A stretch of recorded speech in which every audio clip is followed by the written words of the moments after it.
तो Andrew Garfield का final sketch बनाने में हमारा मेनली तीन चीज़ों पे फोकस रहने वाला है। पहले तो एंड्रू गारफील्ड का राइट वाला फेस है वो, क्योंकि वहाँ पे बहुत सारे darker looks, mid tones, high tones, ये सब का मिक्सचर बन रहा है। और जो लेफ्ट साइड वाला पार्ट है जहाँ पे कम्प्लीटली वाइट लुक है, उसको और राइट साइड वाले पार्ट को, इन सबको हम ब्लेंड कैसे करेंगे फेस पे, क्योंकि अगर अब इन दोनों के बीच अच्छे से ब्लेंडिंग नहीं हुई तो हमें एकदम ड्राइंग टाइप वाला लुक दिखने वाला है और वो बहुत गंदा दिखता है। अगर आपको पता ही हो, अगर आप स्केच आर्टिस्ट हो तो आपको पता ही होता है कि कोई ऐसी जगह जहाँ पे ठीक से ब्लेंडिंग ना किया गया हो तो कितना गंदा दिखता है। तो उसके बाद हम आगे की चीज़ें, जो मेनली पार्ट है राइट साइड वाला पार्ट वो फेस का, लेफ्ट साइड वाला पार्ट इनकी ब्लेंडिंग, दैन जो क्लोथ पहन रखे हैं, मतलब टी शर्ट पहन रखी है एंड्रू गारफील्ड ने, वो इन सब चीज़ों को हम फोकस करेंगे।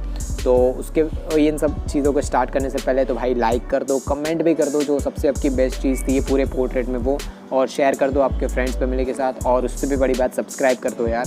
जब भी आप ये सब चीज़ें करते हो तो एक आर्टिस्ट होता है, उसको खुद को पता होता है कि भाई कितनी मेहनत कर रहा है। अगर आप कुछ भी सीख रहे हो ये पोर्ट्रेट बनाने से, मेरे स्केचेस को देख के, तो भाई ये सब चीज़ें कर दो, सब्सक्राइब कर दो, लाइक कर दो।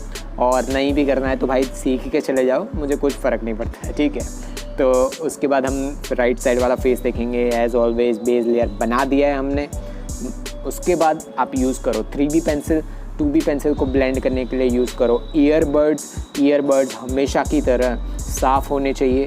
पिछली बार यूज़ किए हुए ब्लेंडिंग स्टम्प या फिर ईयरबड्स को यूज़ करने से क्या गलतियाँ हो जाती है, क्या प्रॉब्लम्स हो जाती है, वो आपने हमारे रश्मिका मंदाना वाला स्केच था वहाँ पे आपको पता ही होगा कि क्या गलतियाँ हो गई थी।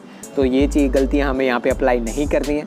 तो ऑफकोर्स 2B पेंसिल को ब्लेंड कर दिया पहले, तो ब्लेंड करने के बाद आपने फिर से यूज़ किया 3B पेंसिल। 3B पेंसिल से थोड़ा बहुत लाइटर लुक हमें, जैसे कि लेफ़्ट साइड वाला फेस वाला पार्ट है वो तो डार्कर है, तो लाइटर है सॉरी, तो उसको बनाने के लिए तो ऑफकोर्स 2B पेंसिल ही यूज़ आने वाली है। तो 2B पेंसिल से हमने लाइटर लुक दे दिया। और उसके बाद जो नोज़ के नीचे वाला पार्ट है वहाँ पे मैं 6B तक गया हूँ। अगर आप देख सकते हो कि आप चारकोल पेंसिल से डायरेक्टली जा सकते हो, बट प्रॉब्लम ये है कि चारकोल पेंसिल में आप लेयर्स नहीं दे सकते। अगर आप नोज़ के राइट नीचे वाला पार्ट देखो, नॉस्ट्रिल्स जो बोलते हैं हम, वो वाला पार्ट देखो तो कम्प्लीटली ब्लैक ही होता है। तो उसके लिए आप चारकोल पेंसिल भी तो यूज़ कर सकते हो, बट ग्रेफाइट यूज़ करने का डिफरेंस ये है कि वहाँ पे आप बहुत सारे शेड्स दे सकते हो। चीज़ ये है कि अगर आप आपके खुद के नोज़ पे फोकस करो तो कहीं जगह पे आप डार्कर है तो उसके नेक्स्ट वाला पार्ट कम्प्लीटली वाइट तो नहीं होता ना, उसके बीच बहुत सारे शेड्स होते हैं, बहुत सारे वाइट्स होते हैं, लोज होते हैं, ये सब चीज़ें होती हैं। तो उसी की वजह से यूज़ करते हैं हम ग्रेफाइट पेंसिल, ताकि हम बहुत सारे शेड्स दे सकें। तो ऑफकोर्स हर बार की तरह 2B पेंसिल को हमने ब्लेंड कर दिया। उसके बाद यूज़ की 3B पेंसिल, बट ये सारी चीज़ें राइट साइड वाला फेस की बात कर रहे हैं हम। लेफ़्ट साइड वाले फेस में तो सिर्फ 2B पेंसिल है और उसको ही ब्लेंड करना है हमें ईयरबड से। और पहले तो भाई अगर आपके ब्लेंडिंग स्टम्प आपने साफ़ नहीं किए तो साफ़ कर दो। और उसके बाद जो नोज़ के नीचे वाला पार्ट है वहाँ पे मैं 6B पेंसिल तक गया हूँ। तो ये सारी चीज़ें, जैसे कि हर बार की तरह 2B पेंसिल यूज़ किया आपने, उसको ब्लेंड करो। 3B पेंसिल उसके ऊपर यूज़ किया, उसको ब्लेंड करो। हमेशा ब्लेंड करके ही नेक्स्ट लेयर के लिए जाना है। आप कभी भी ऐसा मत करो कि आपने डायरेक्टली 6B पेंसिल यूज़ कर ली, जैसे नोज़ के नीचे वाला पार्ट है वहाँ पे आपने डायरेक्टली 6B पेंसिल यूज़ की, ऐसे मत करो। इससे प्रॉब्लम ये होगी कि उसको अगर आप स्किन टेक्सचर के साथ ब्लेंड करना चाहोगे तो वो ठीक से ब्लेंड नहीं होने वाला। हाँ, टाइम लगेगा ब्लेंड होने में और ब्लेंड हो भी जाएगा, बट इतना ब्यूटीफुल नहीं लगने वाला जितना ब्यूटीफुल अगर आप लेयर बाय लेयर जाते हो तो। और लिप्स की बात करें हम तो बहुत सारे लिप्स आपने पोर्ट्रेट्स, आपके खुद के लिप्स जब आपने पोर्ट्रेट्स बनाए हो तो बहुत सारी डिटेल्स होती है लिप्स में। बट ये पर्टिकुलर जो एंड्रू गारफील्ड का स्केच है उसके अंदर मुझे बहुत सारी डिटेल्स नहीं दिखी।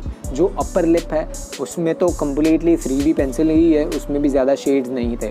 तो उसके लिए भी पहले मैंने 2B पेंसिल से आउटलाइंस और शेड्स बना दिए। क्रॉस हैचिंग से मैंने उसको पहले ब्लेंड कर दिया। उसके बाद मैंने 3B पेंसिल यूज़ की, उसको ब्लेंड कर दिया तो अपर लिप तैयार हो गया। और जो लिप के बीच वाला पार्ट होता है वो तो ऑफकोर्स डार्क ही दिखता है। मोस्ट ऑफ 99% स्केचेस ऐसे ही होते हैं जिसमें लिप के बीच वाला पार्ट होता है वो डार्कर ही होता है। सिर्फ जो कहीं पे किसी के पोर्ट्रेट में फेस खुला हुआ हो, मतलब माउथ खुला हुआ हो, तो ही टेथ और ये सब बनाने पड़ते हैं, मिड टोन्स हाई टोन्स बनाने पड़ते हैं। बट मोस्ट ऑफ मिड जो सेंटर वाला पार्ट होता है लिप का वो डार्क ही होता है। और जो लिप के नीचे मतलब लोअर लिप है वहाँ पे थोड़ी बहुत लाइंस दिख रही है, तो उसके लिए भी मैंने 2B पेंसिल यूज़ की। और उसके बाद मैंने उसके अंदर जो हाइलाइट्स दिख रही थी, जहाँ पे कम्प्लीटली वाइट दिख रहा है, उसके लिए मैंने मोनो इरेजर छोटी छोटी हाइलाइट्स बना दी। उसके बाद मैंने यूज़ की मैकेनिकल पेंसिल्स, वो एकदम जो लिप के बीच में, लोअर लिप के बीच में छोटी छोटी लाइंस बन रही थी, उसको बनाने के लिए मैंने बहुत कम प्रेशर अप्लाई करके वो छोटी छोटी लाइंस बना दी मैकेनिकल पेंसिल से। और उसके बाद मैकेनिकल पेंसिल से ही मैंने जो छोटे छोटे बियर्ड के पार्ट दिख रहे थे वो बनाए। प्रॉब्लम ये है कि जी जो छोटे छोटे पार्ट्स बनाने के लिए हम 8B या 6B पेंसिल भी तो यूज़ कर सकते थे, बट मैंने मैकेनिकल पेंसिल इसलिए यूज़ की क्योंकि मैकेनिकल पेंसिल सिर्फ 0.5 mm होती है और वो स्ट्रेट अवे 0.5 mm ही रहती है। आप उसको कितना भी यूज़ कर लो, वो फ्लैट नहीं होने वाली है। तो जब भी आप 8B या 6B या कोई भी पेंसिल यूज़ करते हो, उसमें 3-4 स्ट्रोक बनाने के बाद वो थोड़ी बहुत फ्लैट होने लगती है, उसको फिर से शार्प करना पड़ता है। बट छोटे छोटे बियर्ड के टुकड़े टुकड़े नहीं बोल सकते उसे, बट छोटे छोटे बियर्ड के ट्रेसेस बनाना है, जैसे राइट साइड वाला पार्ट है एंड्रू गारफील्ड का, वो बनाने के लिए आप यूज़ कर सकते हो मैकेनिकल पेंसिल। और जो राइट साइड वाला एडम्स एप्पल और नेक वाला पार्ट है वो भी डार्कर ही है फेस की तरह ही, तो वहाँ पे भी ऑफ कोर्स 2B पेंसिल से पूरा नेक बना दो, ट्रेस करो कहाँ पे डिटेल्स दिख रही है कहाँ पे नहीं। और एडम एप्पल इतना ज़्यादा नहीं दिख रहा है, तो उस पर भी नीचे वाला पार्ट है वहाँ पे 3B और अप टू 4B पेंसिल जाओ। जो चिन के स्ट्रेट अवे नीचे वाला पार्ट है वहीं पे थोड़ा बहुत डार्कर लुक दिख रहा है, तो वहाँ पे आप 5B पेंसिल यूज़ कर सकते हो। बट 5B पेंसिल यूज़ करने से पहले भी आप देख लो कि कम्प्लीटली डार्क लुक है भी या नहीं। अगर आपको कम्प्लीटली डार्क लुक नहीं दिख रहा है तो वहाँ पे आप 4B तक ही जाओ। जितने कम लेयर्स आप बनाओगे, अगर लाइटर लुक दिख रहा है, जैसे लाइट टू मतलब 2B, जैसे लेफ़्ट साइड वाला फेस है एंड्रू गारफील्ड का, वो एकदम लाइट है, ठीक है। वहाँ से हमें राइट साइड तक जाना है, बहुत डार्क तक जाना है, 5B या 6B तक जाना है। तो हमेशा base layer, first layer, third layer ऐसे बनाते जाओ, ब्लेंड करते जाओ ताकि स्केचेस अच्छे दिखें। और ये पूरा का पूरा स्केच रियल टाइम में मैंने स्वेट स्केचेस 2.0 पे अपलोड कर ही रखा है, वहाँ पे जाके भी आप चेकआउट कर सकते हो पूरे डिटेल्स कैसे बनाए। और उसके बाद मैंने यूज़ किया है चारकोल पाउडर, और जो राइट साइड वाला पार्ट है, जो उन्होंने जो टी शर्ट पहन रखी है उसके राइट साइड वाला पार्ट है, जो पर्टिकुलर पोर्ट्रेट मैंने यूज़ किया है वो कम्प्लीटली ब्लैक था इसमें, ठीक है। तो वो कम्प्लीटली ब्लैक बनाने के लिए मैंने चारकोल पाउडर यूज़ किया है। और चारकोल पाउडर को यूज़ करने की भी टेक्निक्स अलग अलग होती हैं। आप चाहो तो पूरा जो ब्लैक वाला पार्ट था उसको पेंसिल से ही बना सकते हो, चारकोल पेंसिल से, बट मैंने पाउडर स्टिक भी मिलती है, मैंने स्टिक ही यूज़ की है। इसमें चारकोल के स्टिक्स भी होती है। अगर बहुत सारा बड़ा पार्ट है जहाँ पे कम्प्लीटली ब्लैक लुक ही देना है आपको, जैसे बैकग्राउंड हो गया, तो ऐसे पार्ट्स होते हैं जहाँ पे आपको पेंसिल्स यूज़ करना बहुत टाइम कंज्यूमिंग है, तो उसके लिए आप चारकोल स्टिक्स भी यूज़ कर सकते हो। आपको ऑनलाइन साइट्स पे मिल ही जाएगी, आप वहाँ से ख़रीद सकते हो।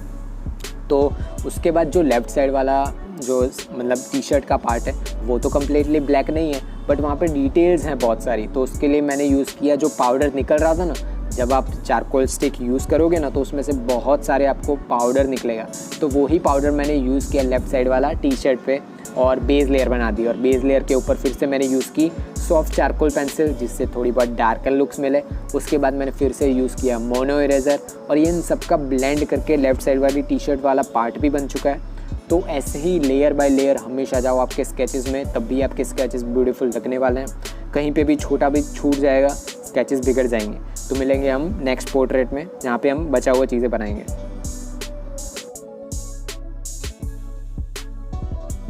तो आज के ट्यूटोरियल के लिए बस इतना ही। अगर आपने इस ट्यूटोरियल से कुछ ना कुछ सीखा है तो सब्सक्राइब कर दो और लाइक कर दो। अगर आपको कोई भी क्वेश्चन और क्वेरीज हो इस ट्यूटोरियल के रिगार्डिंग तो कमेंट में लिख दो। तब तक के लिए ध्यान रखो खुद का और जिनसे प्यार करते हो उनका भी। आपका चित्रकारिक दिन हो। टट्टूज।